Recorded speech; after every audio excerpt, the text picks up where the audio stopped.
I want to talk to you guys about something that I noticed was trending on YouTube, and I wanted to just jump in and do my own little take about YouTubers and why YouTubers are quitting.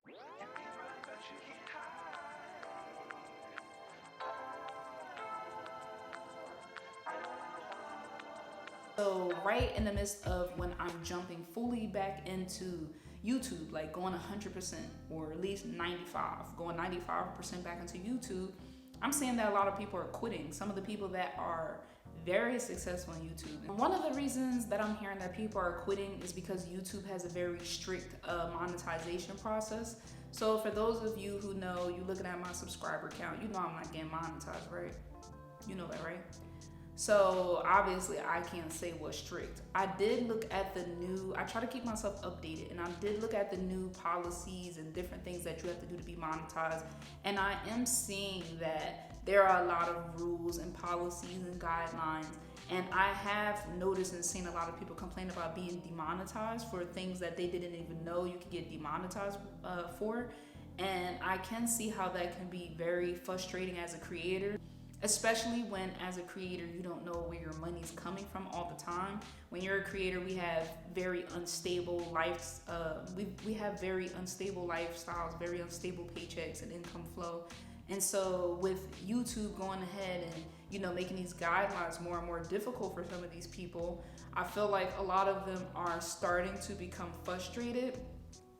And the way that you can avoid this for yourself, right? If this is something you've heard in regards to YouTubers quitting and you're worried, I think that just taking the time to do your research and understanding what can and can't get you demonetized and understanding the policies and the procedures and stuff from the get-go could keep you from getting your butt in trouble. Because for me, I'm not trying to hit the subscriber count and get my watch hours and go to celebrate and they tell me like, oh, you did this back 4 years ago. No, I didn't.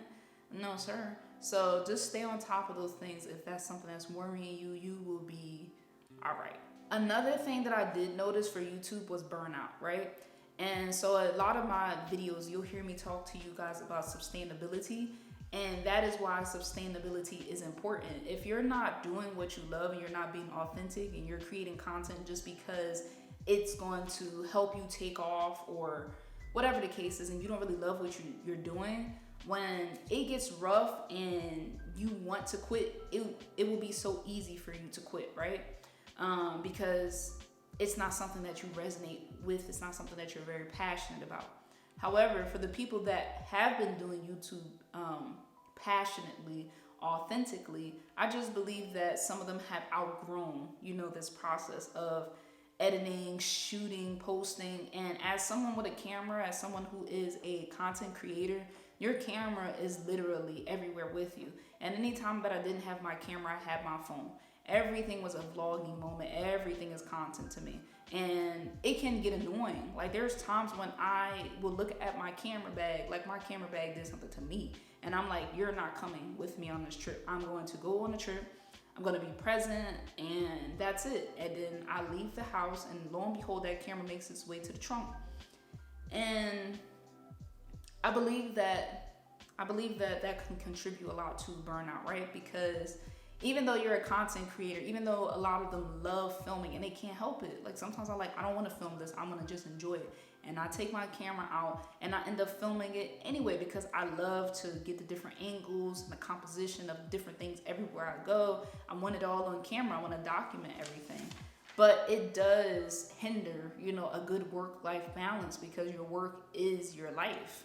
So I do believe that also contributes to, them feeling burnt out. Like, hey, all I do is film. And if you're somebody who wants to keep up with the algorithm and you're somebody that wants to keep up with the competition or just to stay relevant, you're constantly posting, which means you're constantly editing. Or if you have a team and they're doing all the work and all you have to do is show up in front of the camera, you might be filming like nonstop 4 to 5 days a week. And now something that was once fun has now become a full-time job. And for anyone that has or wants to get out of the working world, that ain't it. You didn't start your YouTube channel to have fun, to end up making it feel like work. So sustainability is important.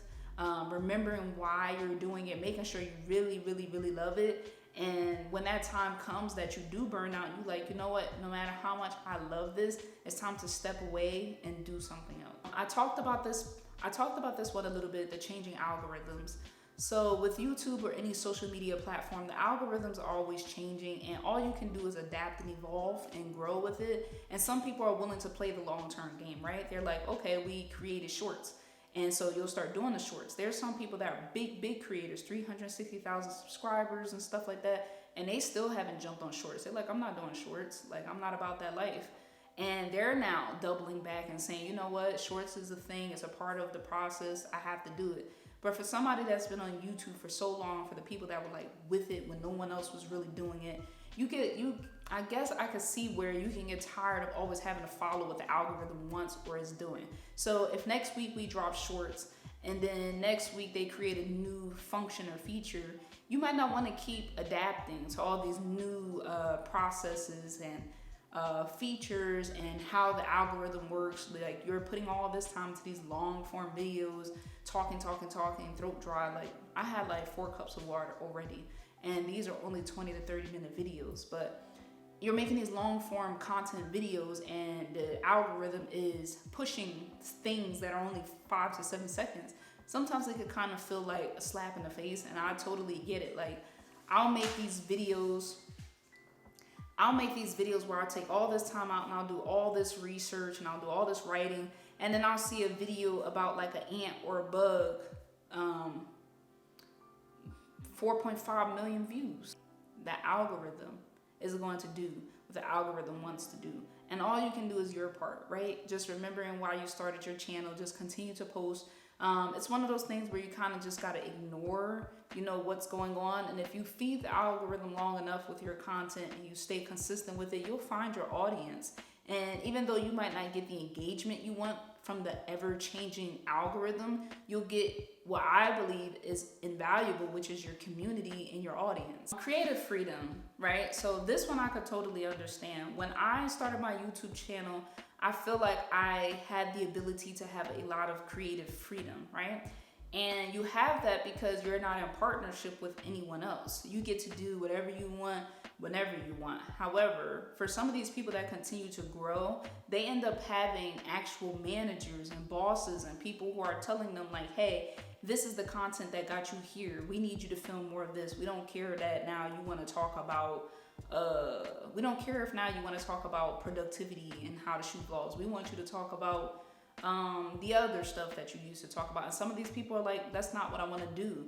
They want to be able to have the creative freedom to switch interchangeably between different topics. But when you've been talking about something so long, especially if you're someone who talks about a specific niche, when you try to cross over to other things, people don't want to hear what you're talking about. Like, there's someone that I follow and I watch, and she talks about like selling ebooks and different things like that, and I love her channel a lot. And then I noticed that she started to post and talk about her personal life, what it's like for her in a day-to-day process, which I never thought I'd do, but it's fun. I don't know why it's so fun to just see day in the life, stuff like that. Get ready with me.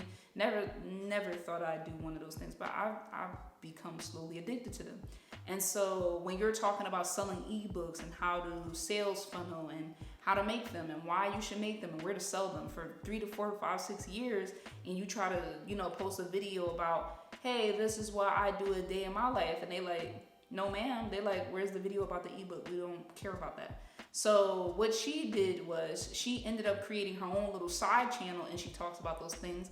And I went to go follow her on that other channel because I am interested in seeing what she does in the day-to-day, because I think it's fun to imagine myself or put myself in a position of how I'd want my life to be if I was a full-time content creator. So I don't always want to hear her actually talk about those ebooks. And when I talk to my sister about watching like day in life videos, it just gets so quiet on the phone.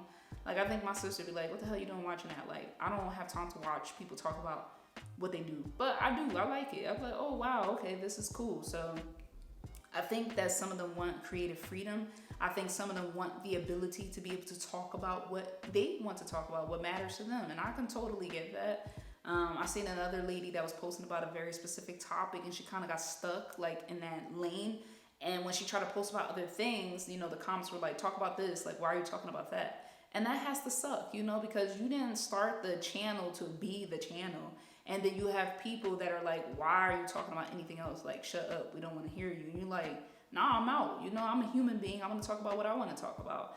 So I can get that. And then when you talk about it, you know, nobody cares. So that could be very frustrating too. Personal or professional growth is the last one that I'm going to get into. I think for some people, if they're on YouTube for so long and they feel like they've exhausted everything that they've hoped to accomplish, I think it's a very, you know, subtle way of just stepping down and be like, okay, you know, I've reached my 4 million or 3.5 million subscribers. I've talked about these topics long enough. I've done everything that I feel like I could do on this channel, and now I want to go explore these new editing skills somewhere else, or I want to use some of this production or DP or director of photography skills that I've acquired during my filmmaking process and really take it to the next level.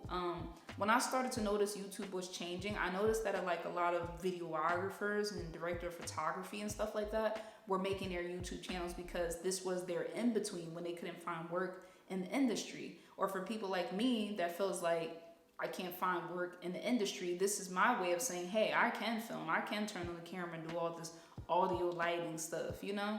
And so I feel like with time, if my channel continues to grow and I've reached that process, of course I'd want to step out of this comfort zone of just doing YouTube and venture out into bigger projects, bigger endeavors, helping other people grow their channel, filming videos, filming things on a broader scale. Or some people just are done with the camera, the filming, the talking, the presenting all together, and they're like, you know what, I think I want to go be a librarian. If you've been on YouTube for 4 to 5 years and that's your main focus, just like any job, eventually, if it's not just a creative thing, it might become a job and people might get tired of it. And I've actually seen a lot of YouTubers that actually don't seem tired of it, but they just want to try other things. I've actually seen a lot of YouTubers that aren't tired of it, but they just want to try other things as well. So that's another thing, right? So I think a lot of YouTubers are just quitting for different reasons. I had so many different things that I've seen by watching them just, you know, trying to, you know, write out what I felt like was some of the most common and main reasons. And it really just varies. Some people have a family that's growing and they've spent so much time doing YouTube, they haven't been able to focus on family and friends.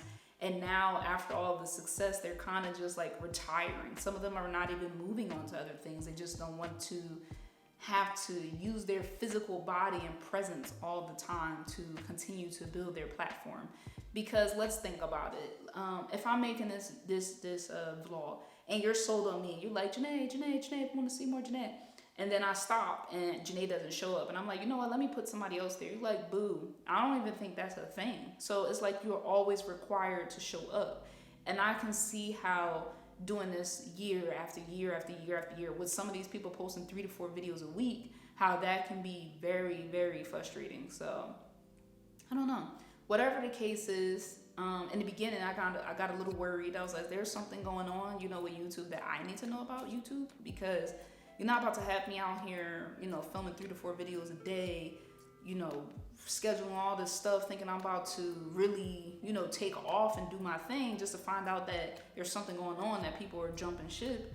But after careful observation and just taking the time out to watch and see what's going on, people are just quitting for different reasons. So if you're out there and you're afraid, don't let this discourage you. Still make your videos, still make your content. You have an idea in your head for a reason, and I'm sure there's somebody out there that wants to hear. So I hope you guys enjoyed this video. If you guys enjoyed this video or found it valuable or entertaining, if you guys enjoyed this video, just learning more about why YouTubers are quitting, please like and subscribe to the channel. I'm really, like I said, really stepping my game up to talk to you guys. And I would love to see more of you guys, and I hope you guys would love to see more of me. So I'll talk to you next time.